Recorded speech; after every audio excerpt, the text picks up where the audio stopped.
Nightmare narratives here. I've put a lot of care into bringing these classics to you, and I'd love to know where you're listening from. Feel free to leave a comment, and if you're enjoying this, a like would mean a lot. Now, sit back and enjoy the show. Have you tried Revlon's new Milk Plus 6, the first salon-tested shampoo and conditioner? So Advanced Revlon has a patent pending. Milk Plus 6, rich organic formula with 7 natural shampooing and conditioning ingredients. Cleans without stripping, restores pH balance, mends split ends, frees tangles, adds healthy luster. Milk Plus 6, now available in 3 formulas for normal, dry, and a brand new formula for oily hair. The newest concept in total hair care. Get it at your favorite supermarket or wherever fine hair care products are sold. Frozen ice cream is better than anything in the world. Better in a crunchy cone, better simply left alone, better on a finger bone. Melted down by the pound, soft as world, thick and twirl. Frozen ice cream is better than anything in the world. The CBS Radio Mystery Theater presents...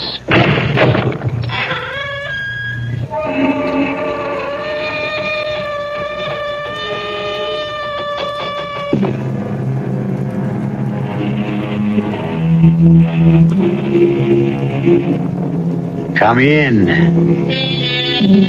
Welcome. I'm E.G. Marshall. Welcome to the world of your over-self. What is the man talking about? Over-self? What's that? Well, you might say it's that part of you where your imagination resides. The truth is that, according to any number of religionists, you don't exist at all. Only your imagination. When you refer to myself, you are actually talking about an illusion created by your over-self. Confusing? Certainly is to me. And it was more than confusing to Amanda Phillips. You are not a ghost, Morley? Of course not, Amanda. Oh, I dare say you would call me a ghost, but ghosts don't really exist. They're people. They simply live on a different plane of existence. I don't know what to say. But then don't say anything. That's the trouble with people on your plane. They say too much. But these different planes of existence, Morley, it's confusing. I simply don't understand. You will, my darling. You will. If you dare.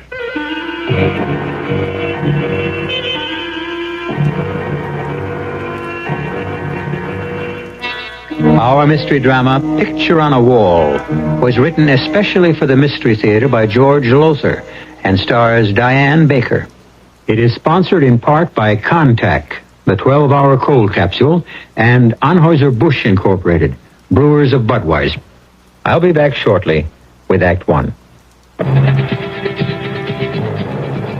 There is a fresh new spirit sweeping the land. A free spirit that demands good products. Products that satisfy your sense of good taste and desire for economy. But above all, products that perform.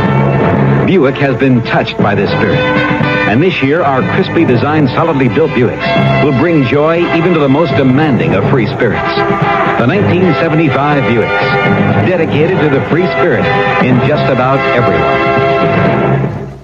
Hi, my name is Sammy Davis Jr. Would you believe that a whole generation has grown up since the first American kids went out to trick-or-treat for UNICEF on Halloween? In those 20 years, they've helped the United Nations Children's Fund provide better food, medical care, education for millions of children in developing countries. This Halloween, our kids will be on your doorstep again. Please drop a few coins in the orange box. For them, Halloween is a lot of fun. For UNICEF's children, it's a chance for a better life. Thank you. Peace. How many things can your family do together? Go to a movie? Go to a circus? Go on a picnic? Go on a vacation? Face it, in today's America, family fun is hard to come by. And with busy schedules, just getting the family together is not an easy thing to do. How would you like to have a little family fun every week? How would you like to learn together? How would you like to grow together? And how would you like to help your son get an edge on growing up? Cub Scouting is helping families like yours be a family. It sure helped ours. Today's Cub Scout program is just as much for families as it is for boys. So when your son wants to join a Cub Scout pack, remember to take along the whole family. That's what Cub Scouting is all about. For the Cub Scout pack nearest you, call the Boy Scouts of America. They're in the white pages of your phone book.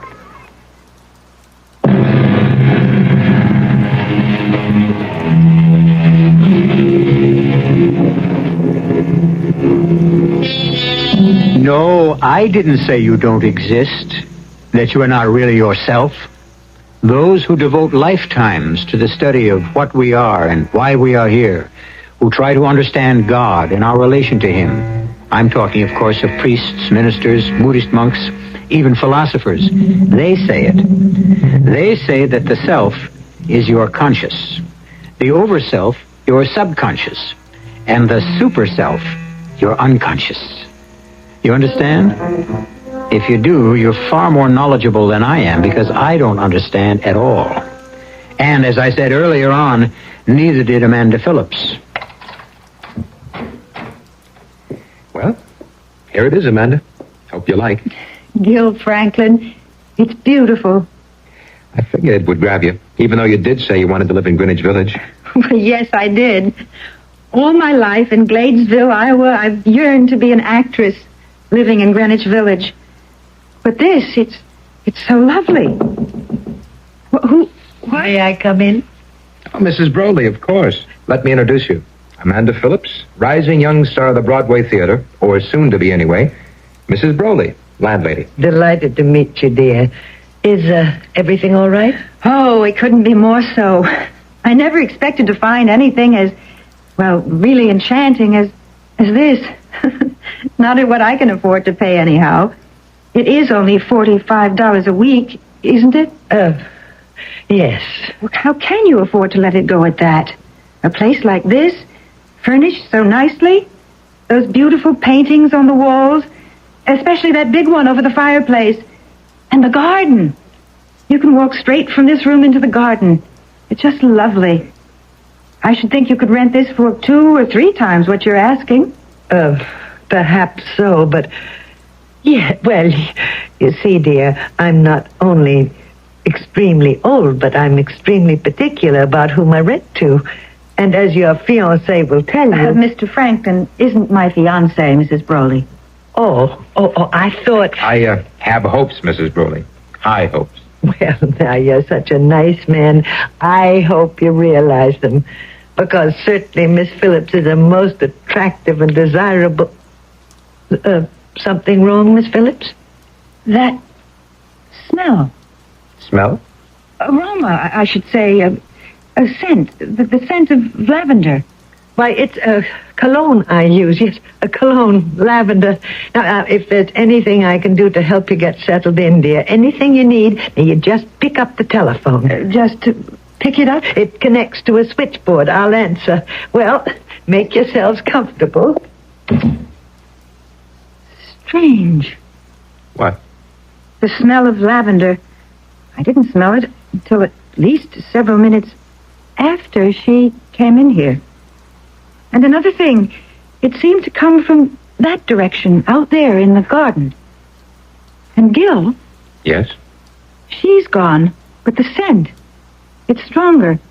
You're imagining things. I don't smell anything. And no, I don't have a cold. Very strange. Look, I've got to get back to the office, or the law firm of Belding and Maxwell will be firing their youngest partner. But I'll see you for dinner tonight, okay? Very okay. Pick you up at 7. Well, better unpack my bag, put things away. That scent.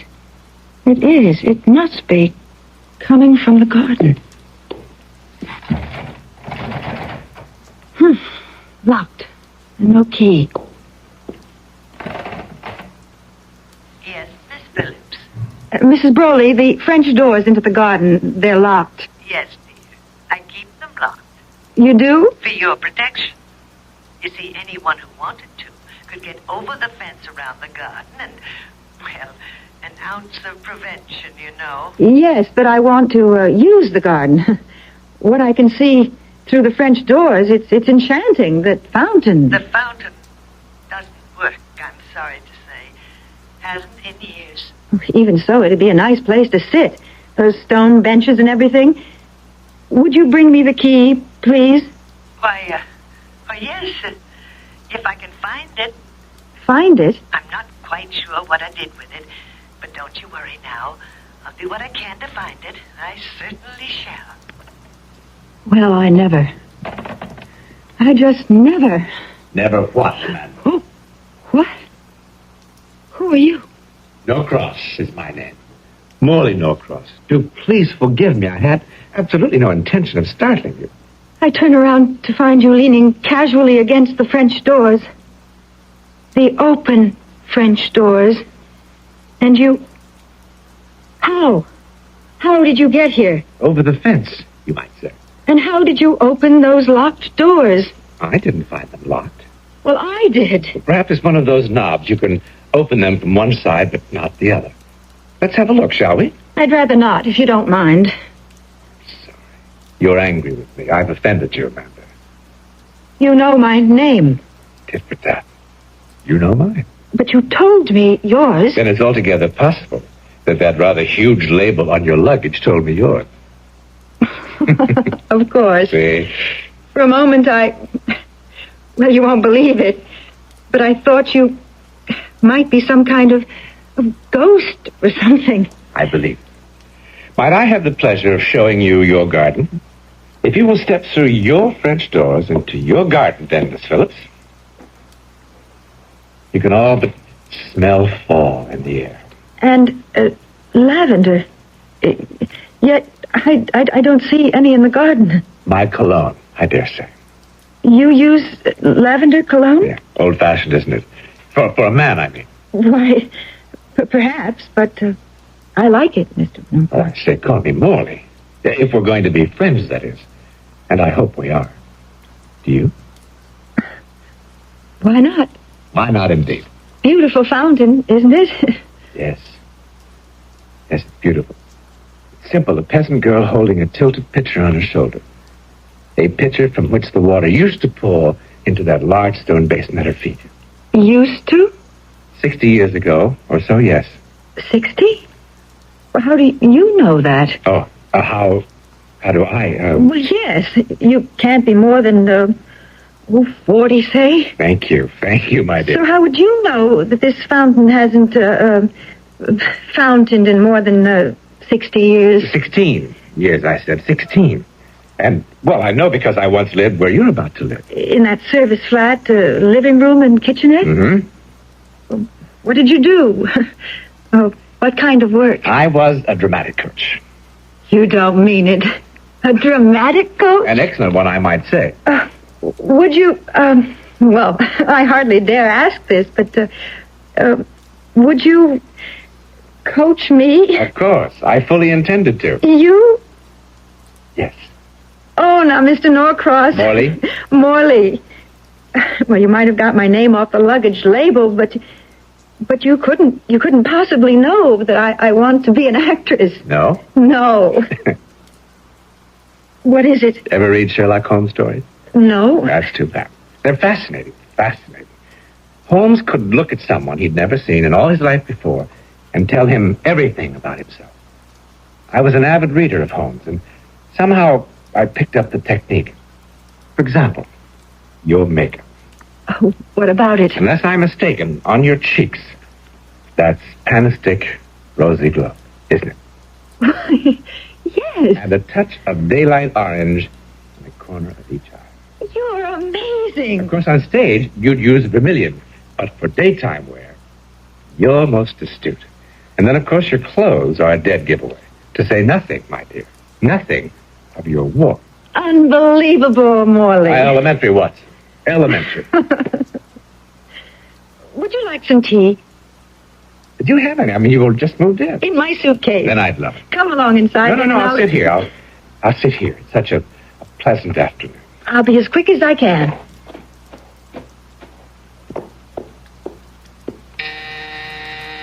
Yes? Come in. Oh, Mrs. Brawley. Found the key to the French doors, my dear. Well, thank you. Though I am not sure I'll need them now. Oh, I'm glad you've decided to leave them locked. Much safer. But I haven't decided to leave them locked. As you can see, the doors are... As I can see what? Closed. I didn't close them. And if Morley had, I'd have heard him. Morley? Did you say Morley? Mr. Morley Norcross. He's sitting in the garden by the fountain. There's no one sitting in the garden, Miss Phillips. No one? Why, he's gone. And the door's locked. Of course. Why are you looking at me like that, Mrs. Brawley? Miss Phillips, finding this key put a very old woman to considerable trouble. Now, I don't mind that. I'm accustomed to it and delighted to make my tenants as comfortable as possible. But I don't like having games played on me, Miss Phillips. I don't enjoy being made a fool of. There are the keys you asked for. Please take care to lock those doors before retiring at night. But Mrs. Brawley...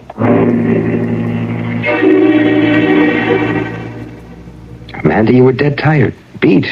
You probably stretched out on that couch to rest and fell off to sleep. You dreamed it all. You had to.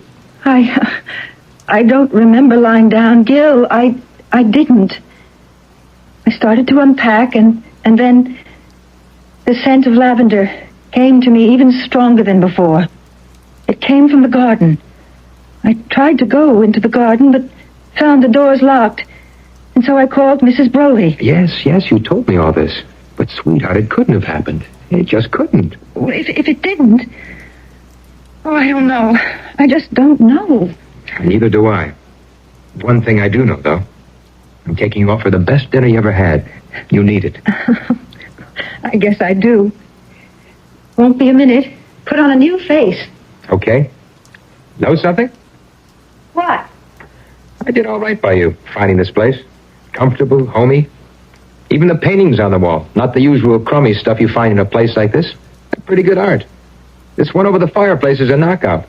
I haven't had a chance to look at it, really. It's by, I don't know, some name here at the bottom. Can't make it out. Dated... No, I can make that out. 1909. It's called The Dramatic Coach. Oh? Shows him, the coach, teaching a girl how to act. Very handsome guy. Tall, wavy chestnut hair, worn kind of long. Blue eyes, I think. Gray at the temples, strong nose. Very strong nose. Oh. Ready so soon? Let me see that. The painting? Yes, the... Huh? Amanda, what is it? The man in the painting. The dramatic coach, Gil. That's Morley Norcross.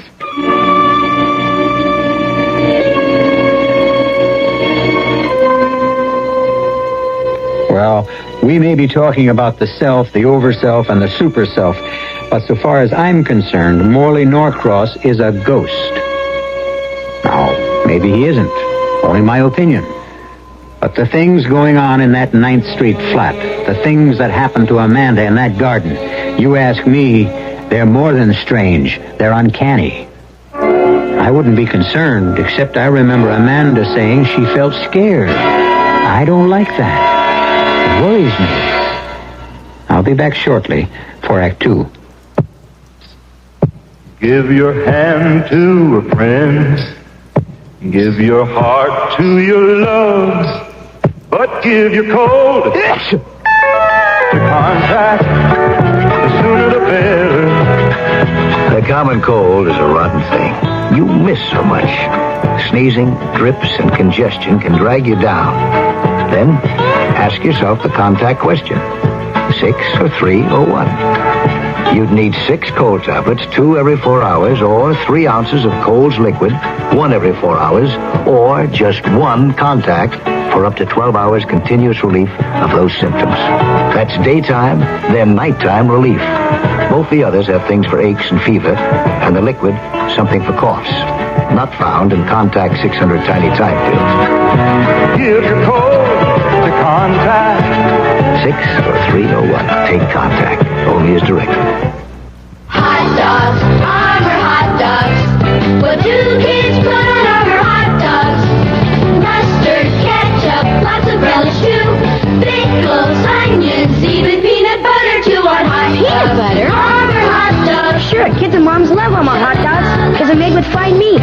No cereals, no extenders, 100% government inspected. Hot dogs, Armor hot dogs. The dogs kids love to bite. Yeah! If at times you suffer arthritis minor pain and its stiffness, get Deep Strength Arthritis Pain Relief Rub. Deep Strength is made especially to give fast, temporary pain relief, so you can move more easily. Deep Strength's strong, concentrated warmth vanishes deep into skin, increases blood circulation over the painful area. Brings relief for hours. Get Deep Strength Arthritis Pain Relief Rub, the modern rub from Musterol.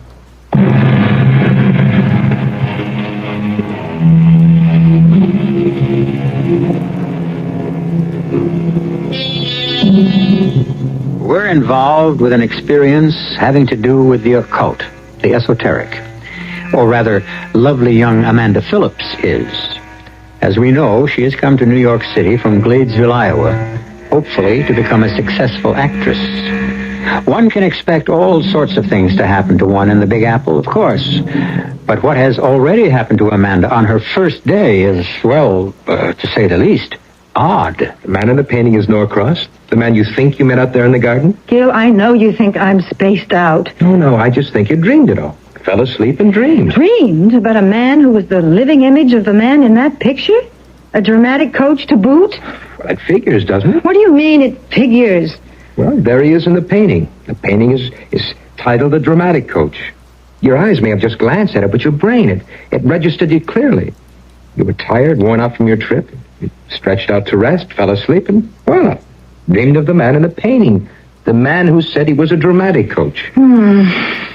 Well, I don't remember falling asleep. But, what you say makes sense. That's what must have happened, I guess. Sure. And speaking of getting rest, young lady, you've had a long, tiring day, so, I'm going to split. Oh, it's only 10 o'clock, Gil. You don't have to... No, you're tired. And now that I've got you here in New York, you can count on seeing a lot of me, if you want to. Oh, of course I want to. You sound as if you really mean that, Amanda. Oh, Gil. Sweetheart, you know how I feel about you. It's just that... It's the great white way beckons. It's a career on Broadway or nothing. No, a career on Broadway or marriage and kids. Oh, Gil, darling, look, I've got to try it first. I've got to satisfy myself that I've got talent or I haven't. That I can make it or I can't. That... Look, I've just got to have my chance. Be patient, please. For you, I'll outdo the patience of Job. Good night, honey. Good night, my darling. Oh, I am tired. Into bed, Ethel Barrymore Phillips. What? Lavender. The scent of lavender again. From the garden. He's there. Sitting by the fountain. And I'm not sleeping. Not dreaming. Oh, locked. Keys.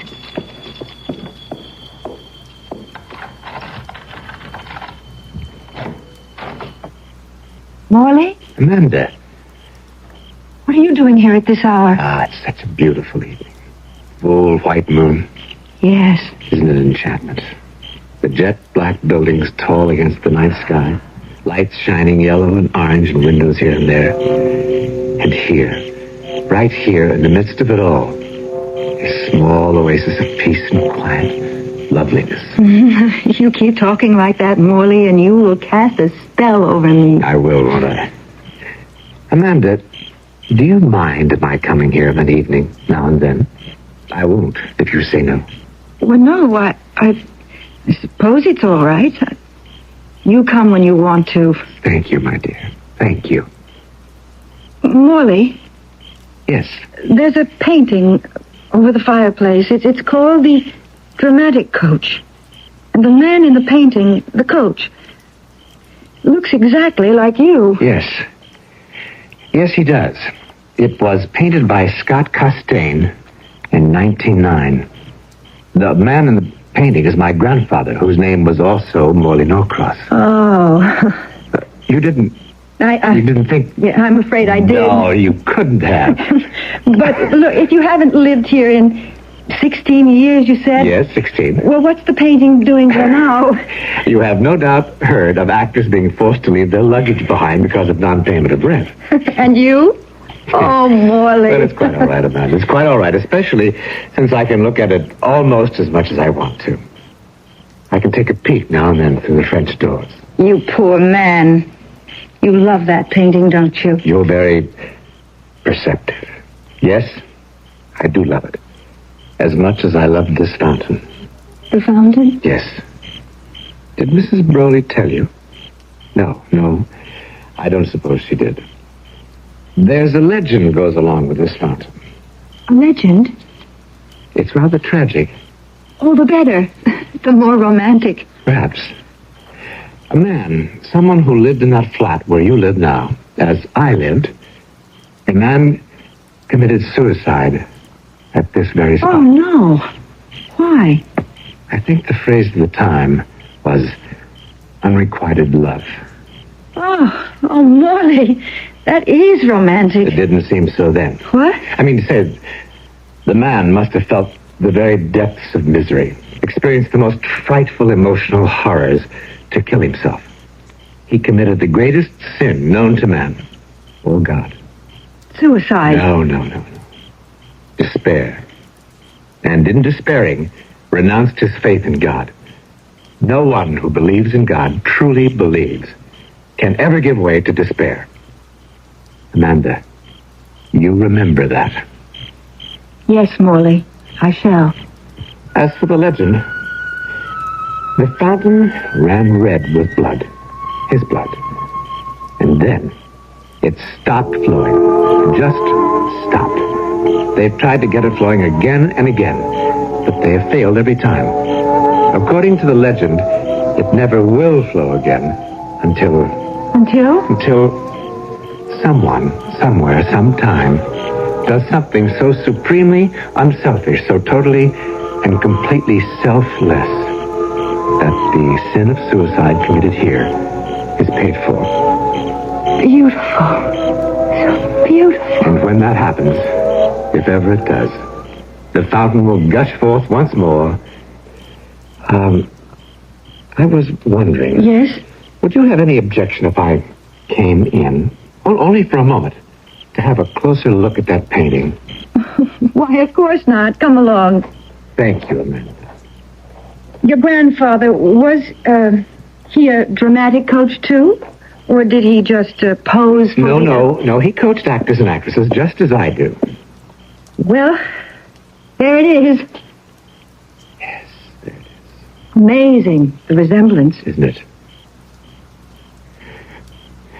Isn't it? Was your grandfather, was he the man who killed himself in the garden? Yes. And she, the girl in the painting. Oh, he loved her. He loved her. And she loved him. Or so she let him believe. She was one of his pupils. Beautiful. Talented. I can't tell you how beautiful. How talented. Oh, I shouldn't think you could, since you weren't born yet. Yes, that's quite true. It's only hearsay. Well, what happened? Well, she began to get rather good parts and began to be known. And, well, she met a wealthy man and fell in love with him.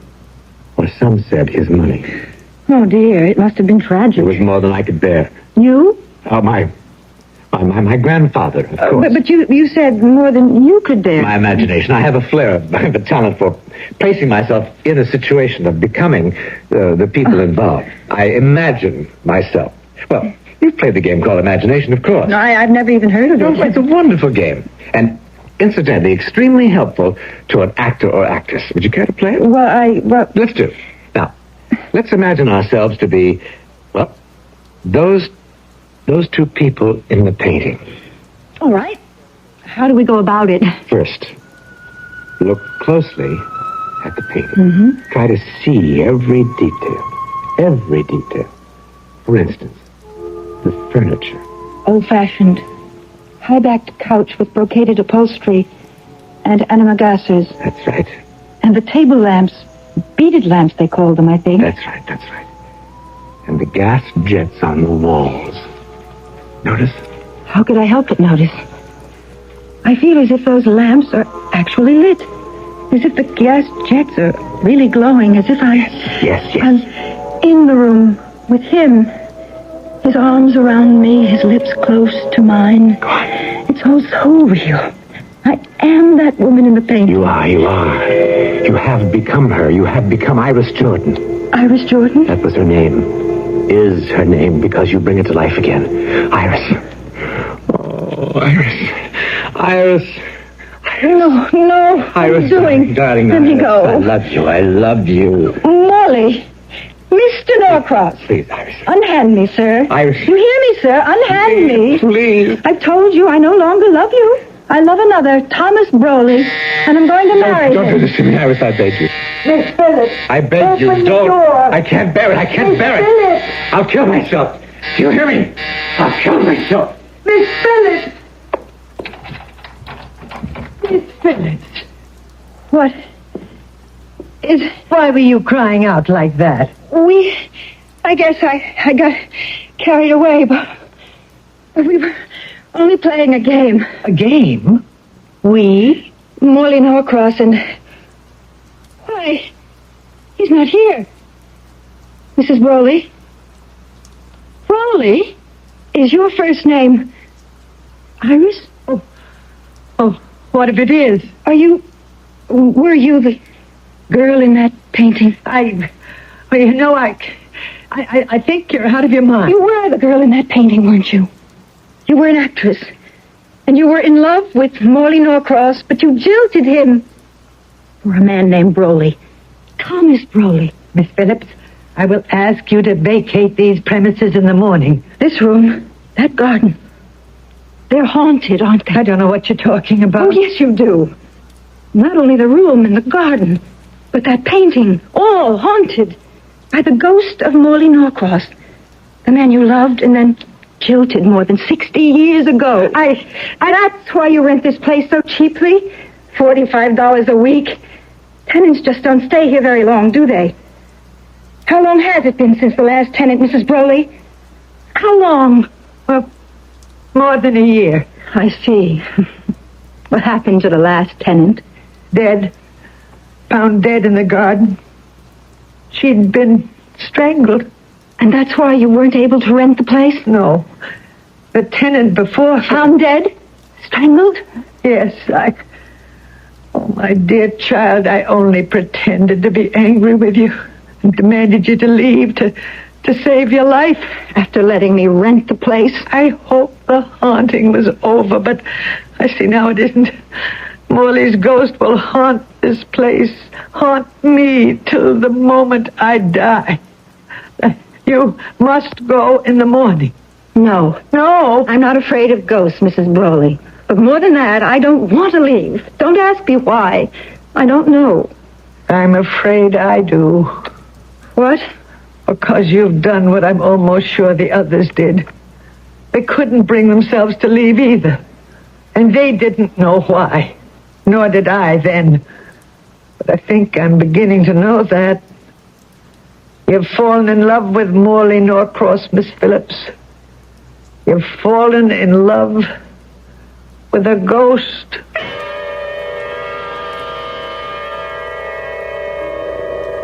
Well, there's a twist for you.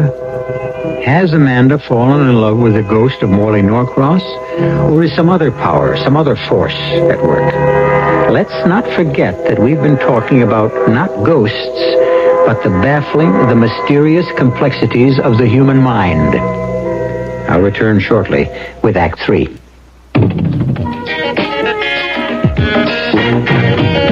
When you say Budweiser, when you say Budweiser, you say when you say bye? You've gone as far as you can go to get the very best. Yeah, yeah, yeah. When you say bye, you tell the world you know what makes it all the way.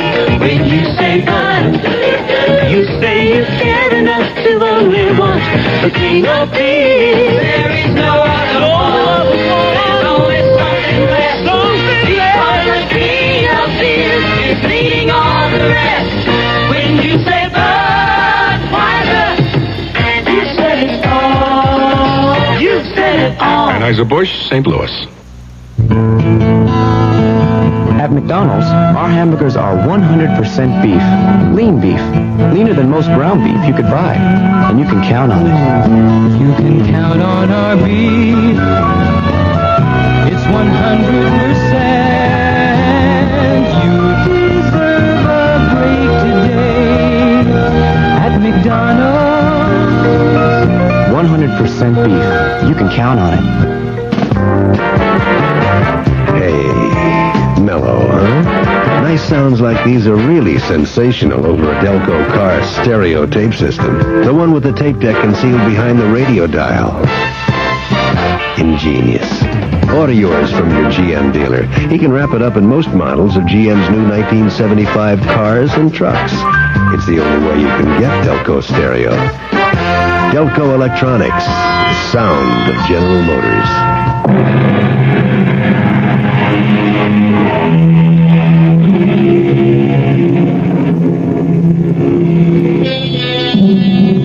To fall in love with a ghost.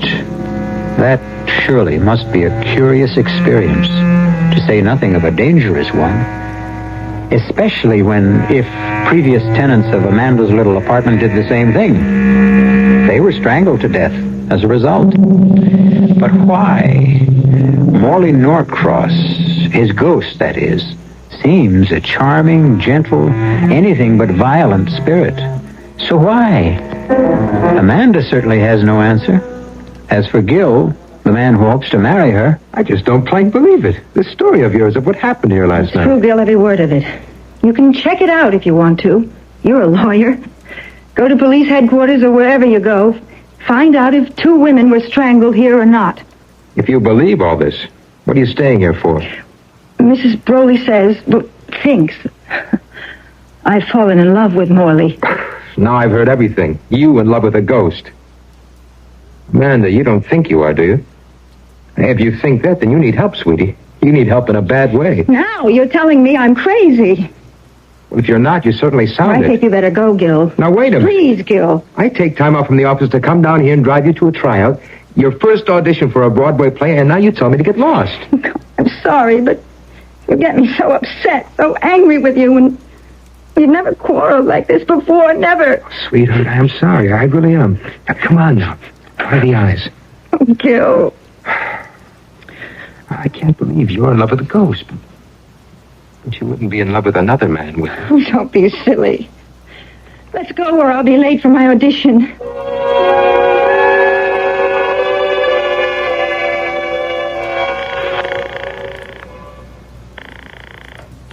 Building in Maxwell.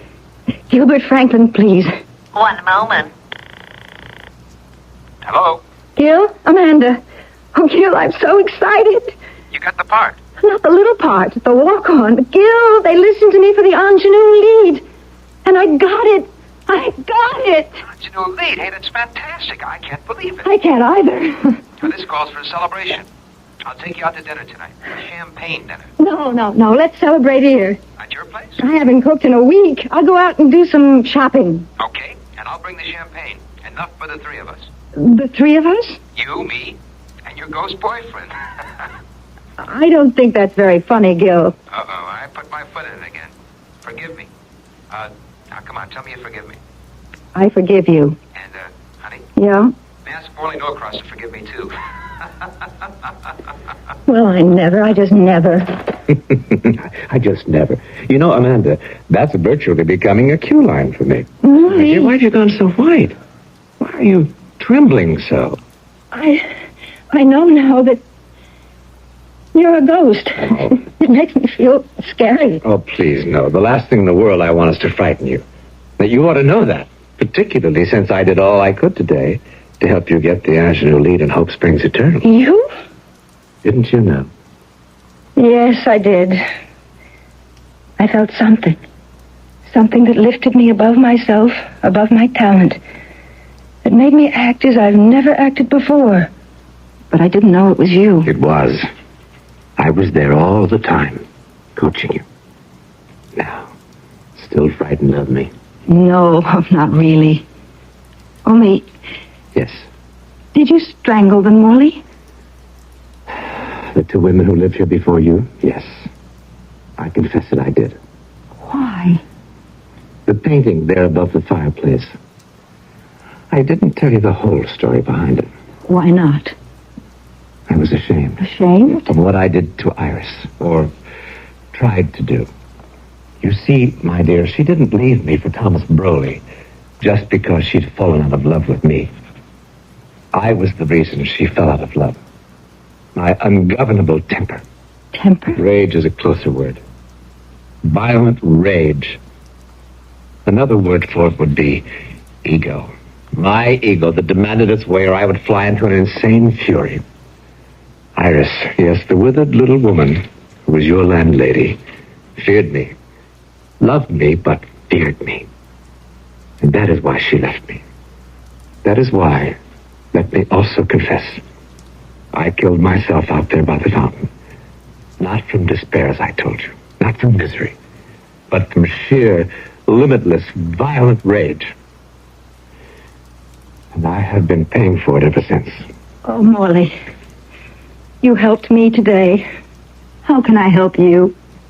Amanda, are you sure you want to? Oh, yes. Very sure? Very sure. Then meet me by the fountain tonight at 10 minutes of 12 tonight. 10 minutes of 12? That was the hour I took my life. Promise you'll be there. I'll be there, Morley. I promise.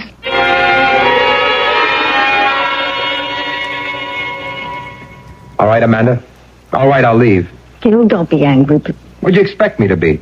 I invite you to dinner to celebrate. You say, oh, no, come to my place, I'll make dinner.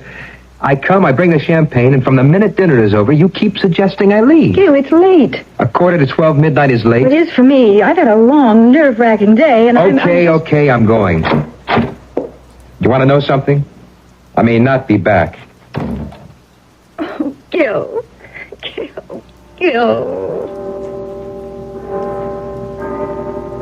The scent of lavender coming from the garden.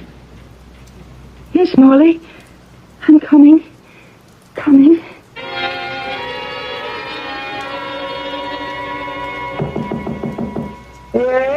Yes, who is it? Gil Franklin, Mrs. Broley. Just a minute. What do you mean, disturbing an old woman at this hour of the night? I need my rest. And I need my girl, Mrs. Broley. The girl I intend to marry. What's that got to do with me? Maybe nothing, maybe everything. All I know, there's something queer going on here, especially tonight. And I intend to get to the bottom of it. Mrs. Broley, I want to know the whole story. The whole story, you understand? Of what's happened in that room since Morley Norcross committed suicide over 60 years ago. Morley. I startled you again. Not really. It's just 10 of 12. And a beautiful moonlit night. Very beautiful. You're ready. You're sure you're ready to keep your promise. Oh, yes. What do you want me to do? Amanda, you think of me as a ghost. You are. Ghost, it's only a word, my dear, because I am dead doesn't mean I don't exist. I do. I am as alive as you, only I live on a different plane of existence now. A different plane of existence? You might even say a different level of consciousness. I don't understand. No mortal does. No mortal can. Try. It's as simple as this. Nothing is. Nothing begins, nothing ends. It's all the same. A continuum. Only on different levels, varying planes of life, of living. To sum it up, my darling, There is no such thing as life. No such thing as death. I guess I don't understand. You know, the level I'm on, I don't understand all of it either. This only do I know. The world that was once mine and is now yours is nothing but illusion. Illusion, my dearest. That is all it is.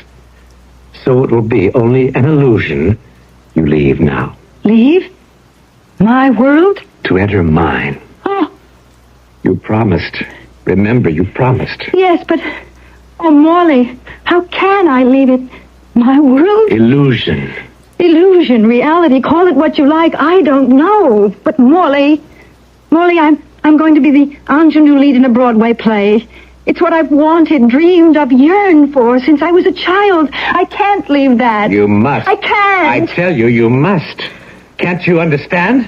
What you're leaving is nothing. Nothing to what you'll find on my plane. I'm not taking anything from you. I'm giving you everything. But what I want... You promised! You promised! Rotten hell if you didn't promise! You're strangling me! You promised! Morley, You promised me! Dad, I'll keep my promise. I didn't say I wouldn't. Only that I wanted something else. So much. You wanted it that much? You want it that much? Yes. But you would give it up for me? A promise is a promise. Oh, and a selfless act is a selfless act. What? Amanda? Amanda? She's not here in the room. The girl... Look, Amanda. Look. And listen. The fountain. It's flowing again. And birds singing in the garden at midnight. Remember, I said the fountain would never flow again. The birds sing no more until someone, somewhere, sometime did something so supremely unselfish, so totally and completely selfless that the act of suicide committed here, my suicide, would be painful. Oh, Amanda. I knew it would be you. I knew it. Amanda. And I was right. Amanda. Gil! Oh, Gil!